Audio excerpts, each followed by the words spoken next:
Isang magandang araw kay Ma'am Annie Leopardas. Ma'am Annie, ito po yung sewing machine na in-order nyo po, ma'am. Okay po, ma'am.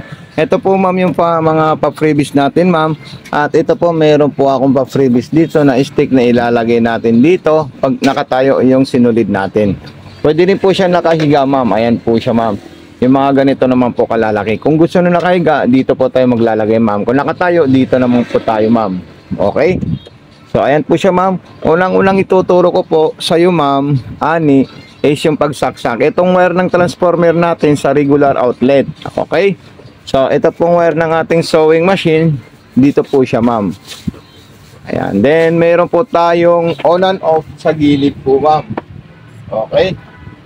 So, ayan po siya, ma'am. Then, may power na po tayo.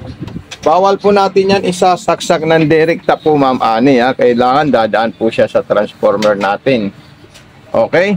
So, next time na gagawin natin, tayo po ay maglalagay ng sinulid sa itaas. Okay?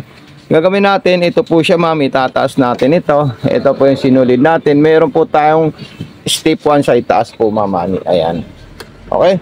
Tapos, kailangan pumasok maipit po dito, ma'am. Ayan. Pataas naman po siya. May tainga po doon na malit na bakal. Para tumaas po siya, pag nasa ilalim, ikutin natin ito, ma'am. Ayan. Okay. So, ayan po siya. Dire-diretso na po dito. Ayan. Then, papasok natin sa butas ng karayom. Straight line, diretso po siya, ma'am. Okay, pag ganun po siya, ma'am. Tapos, ito po yung speed control natin. Selector ng mga design. Rotation ng needle. Distance. Tension pag maluwag yung tayo natin sa ilalim, reverse, button start, button stop. Okay, so ipapasok ko na po sa butas ng karayom, ma'am Ani. Okay, sunod naman po natin dyan, Ani, yung sa ilalim po natin. Okay, so ito po siya, ma'am Ani. Ayan, press lang natin yan. At yung tamang paglalagay po ng bobbing natin, ma'am, is wala po siyang proper na tamang paglalagay. Ang importante po, ma'am, itong bobbing natin, mailagay natin dito yan, ma'am, nang may pasok. Then sumunod, may maliit na hiwa po doon, ma'am. At isasabit natin yung sinulid natin, ma'am. Ito po siya, ma'am. Ayan. Okay? So, napaka-perfect na po yan, ma'am.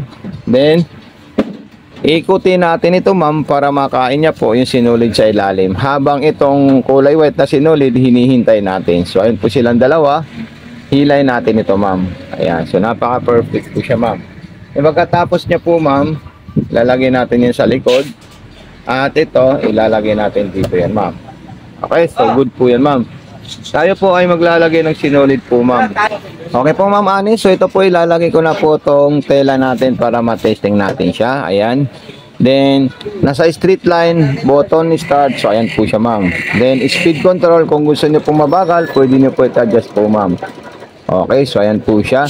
Then, reverse. Long press po siya, ma'am. At siya po ay atras. Okay, so ayan. Button start again. Ayan. Then, stop natin siya. Ayan. Then, pagkatapos naman po niyan, Ma'am Ani, titingnan natin kung talagang solid at maganda yung tahi niya. Talagang solid po siya, ma'am, at napakaganda po, Ma'am Ani. Okay? Back to back po siya, ma'am. Then, sunod naman po natin dyan, tayo naman po ay kukuhaan ng zigzagger. Okay? Huwag niyo po kalimutan yung selector.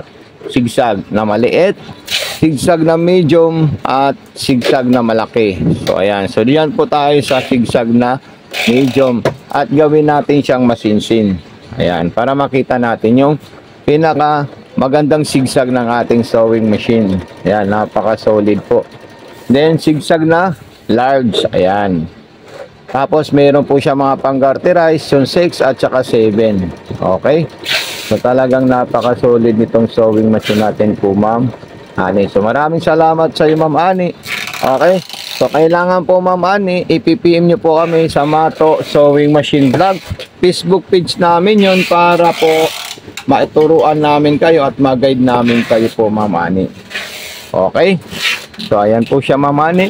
Kuha naman ito na pang-garterize natin na dalawang klase. Ayan. Para makita natin. Okay? Tapos, mag-aging po tayo at gagawa tayo ng button holder. Ayan. So, ayan po siya. Okay, dalawang klase po yan, Ma'am Ani.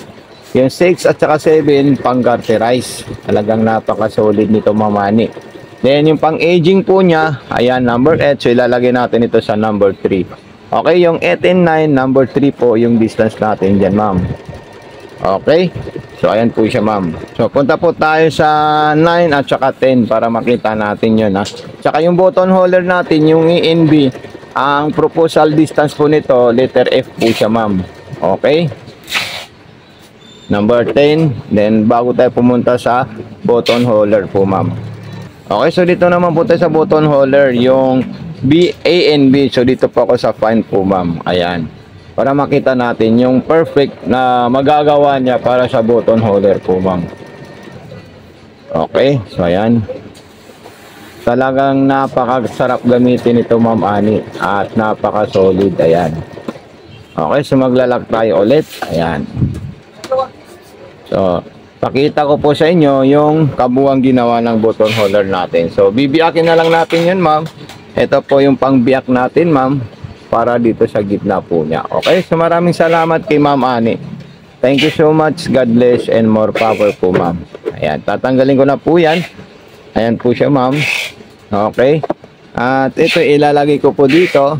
At ito na po yung mga pa-freebies natin, ma'am. Okay, so huwag niyo po kalimutan, ma'am, mag-message. Meron po ako maliit na papel na doon niyo po kami pwede i-message po, ma'am. Okay, maliit na papel na ilalagay po namin dito. Ayan. Okay, so napaka-perfect po siya, ma'am. Yusin natin yung sinulid natin. Ayan. Ayan po, Ma'am Ani, ha. Thank you so much. God bless and more power po, Ma'am Ani. Yung pa-previous natin, ma'am.